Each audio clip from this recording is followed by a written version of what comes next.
आदिनाथ भगवान की जय। चलेंगे, भरत चक्रवर्ती के वैभव को हम समझने का प्रयास कर रहे हैं। भरत चक्रवर्ती ने अपने जीवन में जो कुछ भी किया, इतना बड़ा वैभव होने के बाद भी वो अपने जीवन में सामान्य से रहते थे। ज्यादा उनके मन में दिखावे का भाव नहीं रहा। जब देखो तब धर्म के प्रति आस्था और श्रद्धा रहती थी। आप विचार करके रखना, अगर हमारा जैन आगम को देखा जाए तो जैन आगम और सरकार ये दोनों अलग नहीं है।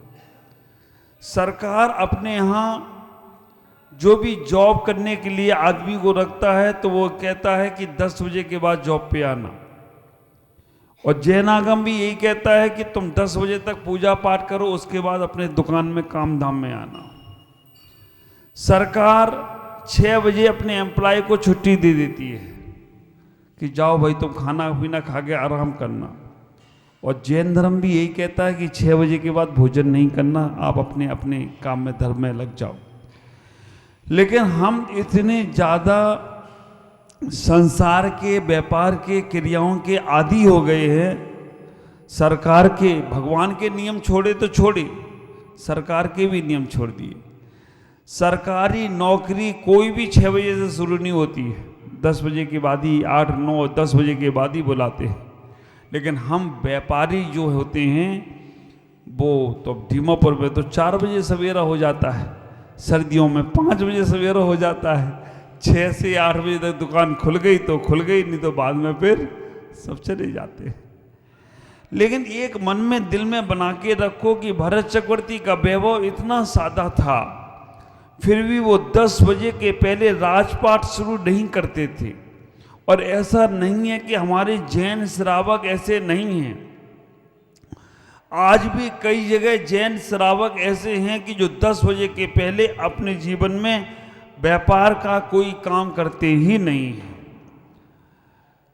हमारे अनिल जी सेठी हैं बेंगलोर में, विचार करना, यहीं के हैं, पूर्वोत्तर के ही हैं, गुवाहाटी में रहे हैं। ज्ञानचंद जी उनके पिताजी थे। हमारा जब बेंगलोर चातुर्मास हुआ, बेंगलोर चातुर्मास में उनने एक फोन व्यापार का अलग ही रखा है। वो फोन व्यापार का 10 बजे के पहले उठाते नहीं है और शाम 6 बजे के बाद उसे बंद कर देते हैं। चालू रहेगा, सबको बात करेंगे, लेकिन वो व्यापार के समय पे व्यापार और घर के और धर्म के समय पे धर्म करने का प्रयास करते हैं।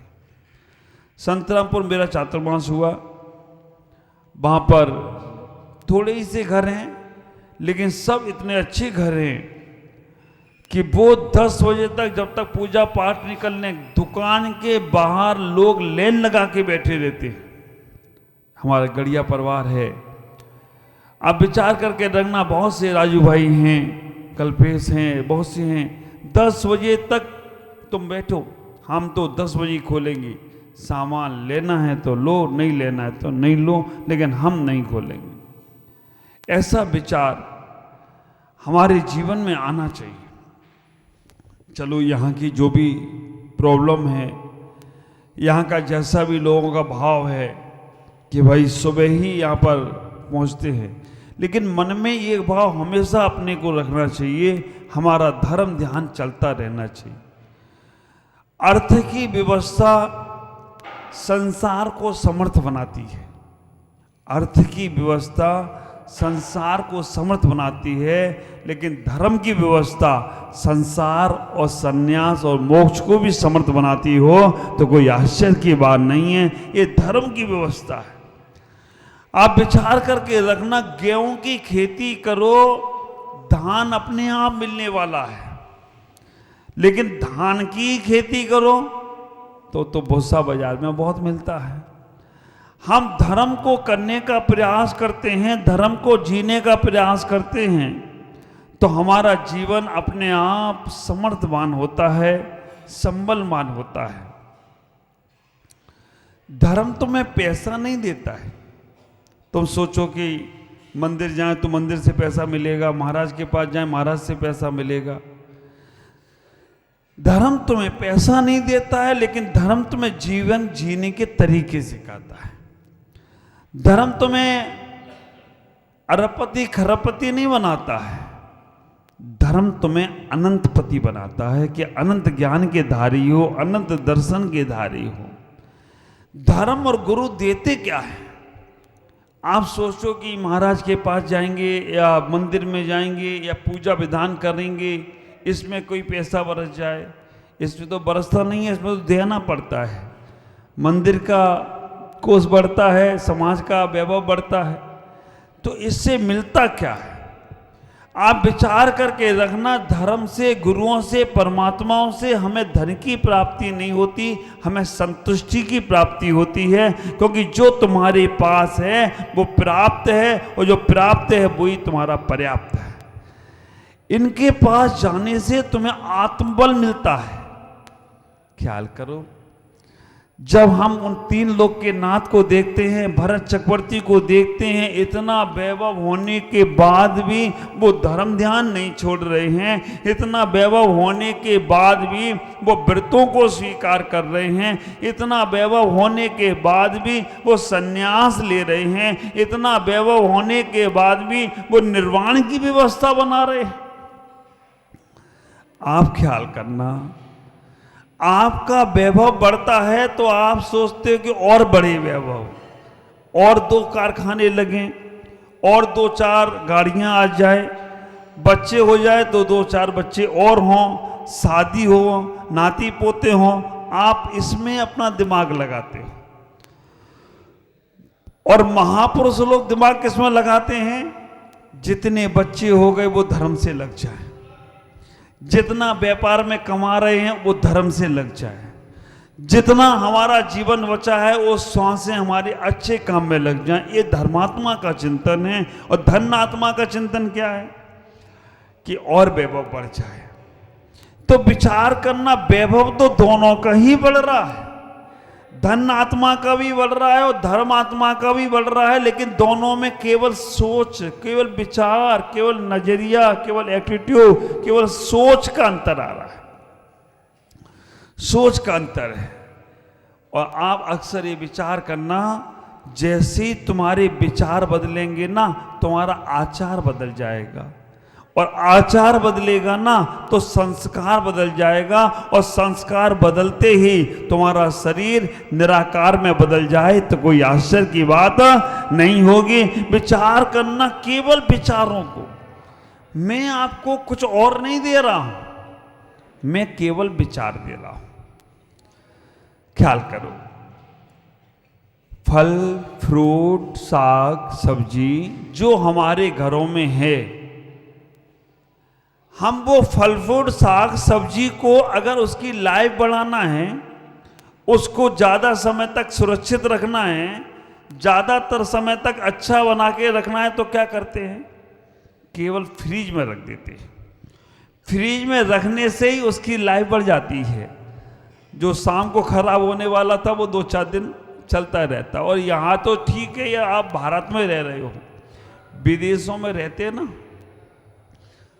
10-10 दिन का आटा मड़ाया रखा रहता है।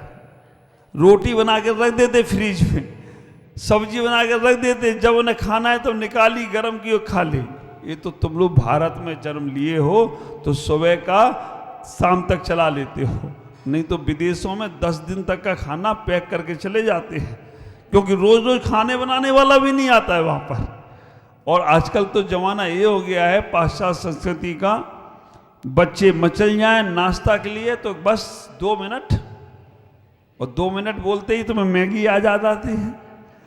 2 मिनट में तुम मैगी तैयार करके उन्हें खिला पिला देते हो, कैसे होगा? और वो जिन्हें सोचते जी मैगी जो मैदा से बन रही है, जब वो पेट में जाकर फूलेगी ना तो बस दांत का काम आंत करेंगे, और दांत का काम जब आंत करेंगे तो गड़बड़ा जाएगा मामला। इतना ही विचार करो, जैसे वो फ्रीज तुम्हारे घर में तुम्हारी साग सब्जियों को मर्यादा बना देती है, बढ़ा देती है, वैसे ही गुरुओं के विचार, गुरुओं के आचार तुम्हारे जीवन की लाइफ बढ़ा देते। तुम्हारी श्वास नहीं बढ़ेगी, तुम्हारी उम्र नहीं बढ़ेगी, क्योंकि जैन आगम कहता है कि जो भुज्यमान आयु है, जो आप भोग रहे हो, इसको बोलते हैं भुज्यमान आयु, और जो आगे की बंद करोगे उसे बोलते हैं बद्धमान आयु। बद्धमान आयु और भुज्यमान आयु में अंतर इतना ही है, बद्धमान आयु जो बांगे बांधोगे उसमें कम ज्यादा कर सकते हो, लेकिन भुज्यमान आयु में केवल कम होती है, ज्यादा नहीं हो सकती है। जो भोग रहे हो उसमें कमी होगी, क्योंकि अकाल मृत्यु है, जहर आदि खा के पहाड़ से गिर जाना, एक्सीडेंट में मर जाना, इसको अकाल मृत्यु बोलते हैं।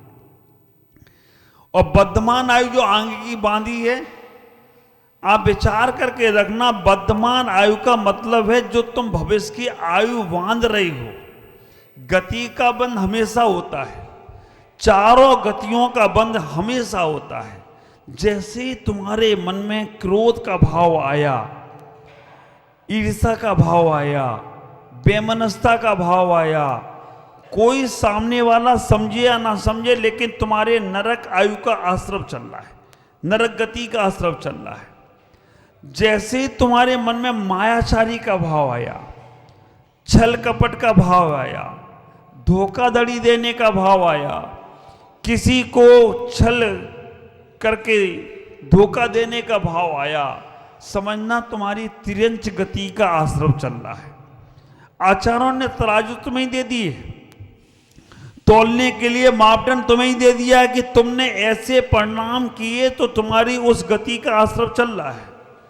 जैसे अहंकार का भाव आया, मान सम्मान का भाव आया, जैसे ही हमारे अंदर ईगो पॉइंट डेवलप हुआ, जैसे ही हमारा मद बढ़ा, वैसे ही समझ लेना तुम कुभोग भूमि के मनुष्य बनोगे।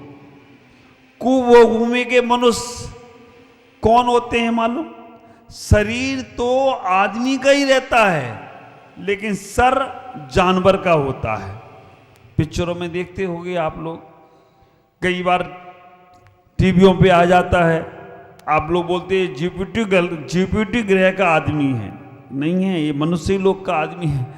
सर खरगोश का, शरीर आदमी का। और आजकल तुम लोग कितने होशियार हो गए, हम लोग बच्चों को जानवर की ड्रेस पहनाते हैं, टोपे लगा देते हैं, उसमें 2 कान निकल रहे हैं, सुअर जैसा मुंह बना देते हैं। जानवर से निकल के तो इंसान बनाया, अब इंसान बनकर तुम जानवर के कपड़े पहना रहे हो, और आयु का बंद हुआ ना तो वो उसी जानवर में जाएगा। और हमें तो आश्चर्य लगता है, इतना अच्छा चेहरा आदमी का मुस्कुराता हुआ, लेकिन आजकल ये सेल्फी खींचने वाले सुअर जैसा मुंह बनाते, सुअर जैसा ऐसे मुंह बनाएंगे और कहेंगे खींच फोटो। आप विचार करके रखना कि तुम तो सुअरों की पर्याय से, गधों की पर्याय से, बच्चों की, उनसे तो निकल के आए, अब तुम्हें वो पर्याय अच्छी लग रही, तुम बच्चों को जानवर की ड्रेस के कपड़े पहना रहे हो। समझना बच्चों को अच्छा। और ये सत्य घटना है। एक मैंने बहुत पहले अखबार में पढ़ा था, एक माँ ने चिंपांजी के बच्चे को जन्म दिया, महिला ने चिंपांजी के बच्चे को जन्म दिया। डॉक्टर भी हैरान हो गए, ये जानवर जैसा चेहरा इस बच्चे को कैसे मिला। ख्याल करके रखना, डॉक्टरों ने, मनोवैज्ञानिकों ने रिसर्च किया, ये हो नहीं सकता, क्योंकि कोई स्त्री जानवर के बच्चे को जन्म दे, कभी हो ही नहीं सकता, पॉसिबल नहीं है। लेकिन जब मनोवैज्ञानिकों ने उस महिला को बुलाया और पूछा कि आपको मालूम है आपने एक चिंपांजी के बच्चे को जन्म दिया? उसने कहा हाँ, मैंने देखा जब बच्चे का चेहरा तो बिल्कुल चिंपांजी का था। तो आपको ये कैसे हुआ, क्या कारण बना? उसने कहा मुझे नहीं पता ये कैसे चिंपांजी का बना। मनोवैज्ञानिकों ने उससे पूछा कि जिस कमरे में तुम रहते थे उसमें चित्र किसका लगा है? तब उसे ध्यान आया कि चिंपांजी के बच्चे का चित्र लगा था, और रोज सुबह उठकर वो चिंपांजी के बच्चे को प्रेम करती थी, उस पर हाथ फेरती थी, उसको चूमती भी थी, उसको पता नहीं कि ऐसा प्यार करती थी कि बहुत सुंदर लगता था उसे चिंपांजी का बच्चा। संस्कार पढ़ते चले गए, पढ़ते चले गए, पढ़ते चले गए। वो संस्कार ऐसे पढ़े जो गर्भ में बच्चा था वो चिंपांजी का ही हो गया, वैसा ही चेहरा आ गया। धड़ तो इंसान का, चेहरा चिंपांजी का, पूरे शरीर में बाल आ गए उसके। ख्याल करो, हम बचाएं। तुम्हारे घरों से मालूम पड़ता है कि तुम्हारा नेचर क्या होगा, तुम्हारे घर के संस्कार क्या होंगे, तुम्हारे घर के लोगों की प्रवृत्ति क्या होगी। ख्याल करके रखना। जिन घरों में कभी कभी दीमापुर में तो जाने का मौका मिला नहीं, लेकिन जब कभी मैं किसी के घरों में जाता हूं तो घर में घुसते ही मालूम पड़ जाता है कि इस घर के लोग कैसे होंगे। जैसे ही वहां क्रिकेटरों की फोटो देखता हूं तो समझता हूं कि इस घर में 2-4 क्रिकेटर होंगे। जैसे ही वहां पर देखता हूं किसी हीरो हीरोइन की फोटो तो मुझे लगता है आउट ऑफ कंट्रोल वाले भी 2-4 होंगे। आप विचार करके रखना। जैसे ही वहां पे पहलवानों की फैक्ट्री देखता हूं तो लगता है कुछ बॉडी फिल्टर भी होंगे, क्योंकि तुम्हारे घर के चित्र वैसे ही तुम्हारे संस्कार को बताने का प्रयास करते हैं। साधु संत महापुरुषों की फोटो लगी है, अगर गांधी जी की फोटो लगी है, पंडित जवाहरलाल नेहरू की फोटो लगी, मोदी जी की लगी है, तो लगता है थोड़े पॉलिटिक्स वाले भी लोग होंगे। अगर वहां पे लगता है कोई साधु संतों की फोटो लगी है तो कुछ धर्मात्मा भी होंगे। अपने माँ बाप की फोटो लगी है तो कुछ आदर्शवादी भी लोग होंगे। भगवान की फोटो लगी है तो कुछ पूज्य लोग भी होंगे। घरों में तो छोड़ो, तुम्हारे मोबाइल से मालूम पड़ जाता कि तुम किस प्रकार के हो। मोबाइल में ऐसी ऐसी ट्यून लगा लेते हैं लोग। अब किसी ने मेरे पास बैठ के फोन लगाया, उसमें गाना चल गया, मैं यहाँ तुम कहाँ, जिंदगी, और 60 साल के दादाजी। मैंने कहा दादाजी? बोले मैंने नहीं मानो, मेरे पोतों ने लगाया। तुम तो सुनने वाला तो यही देखेगा जब फोन लगाएगा कि दादाजी के मोबाइल पे मैं यहाँ तू कहाँ, जिंदगी है वहां। गड़बड़ मामला। एक आदमी बैठा था मेरे पास, अंबाला की बात है, उस पर फोन आया मोबाइल पे नंबर फिट कर लेते आप लोग कैसे किसी नाम से, तो नंबर फिट था उसमें सर दर्द। मैंने कहा ये नाम तो पहली बार सुना है, सर दर्द। मैंने उससे पूछा यार ये नाम किसका है? बोला एक ही तो सर दर्द है, श्रीमती जी का फोन है। मैंने कहा यार तूने तो बड़ा अच्छे नंबर से फिट कर रखा है, सर दर्द। थोड़े दिन बाद उसकी पत्नी बैठी थी और उसकी पत्नी के भी फोन आया, उसमें भी नंबर फिट था, उस पर नाम फिट था फालतू आदमी। मैंने उससे पूछा ये किसका नंबर है यार, फालतू आदमी? एक ही तो फालतू है, जब देखो तब फोन कहाँ हो क्या हो पूछता रहता है। तो बहुत मालूम पड़ता है इससे कि तुम्हारे मोबाइलों से तुम्हारा स्टैंडर्ड क्या है। स्क्रीन पे फोटो लगाओगे, कहीं कहीं कुछ लगाओगे। लेकिन आजकल के बच्चे बहुत होशियार हैं, नाम किसी का, आईडी किसी की, फोटो किसी की, काम किसी का। सामने वाला पागल आदमी हो जाता है, वो फोटो देखता है बहुत सुंदर सी फोटो है, और जब बात करके मिलने की बात होती तो मालूम पड़ता है जो आदमी बदसूरत आदमी, इसका नंबर था वो पता ही नहीं चला था। आवाज भी बदल जाती है। आप विचार करना, इतना ही सोचना, भरत चक्रवर्ती का वैभव को पाना है तो रोज धर्म ध्यान करो। अपने धर्म के समय को छोड़ो मत, अपनी पूजा पाठ के समय को छोड़ो मत। व्यापार चलता रहेगा, बिजनेस चलता रहेगा, परिवार चलता रहेगा, लेकिन धर्म करने का मौका केवल और केवल मनुष्य पर्याय में और जैन कुल में मिला है। और जैन कुल में यहाँ नागालैंड के अंदर तुम्हें गुरुओं का सानिध्य मिल रहा है, 13 पीछियों का सानिध्य मिल रहा है। इससे बड़ा सौभाग्य और नागालैंड का कुछ होने वाला नहीं है। आगे की कह नहीं सकता हूं, पीछे का इतिहास, कभी कोई मुनिराज अकेले आए, कभी कोई आर्काएं अकेले आई, कभी कोई छुल्लक जी अकेले आए, कभी कोई छुल्लका जी अकेले आए, प्रमुख सागर आए तो सबको एक साथ ही ले आए हों तो कोई आश्चर्य की बात नहीं है। सबकी भक्ति कर लो।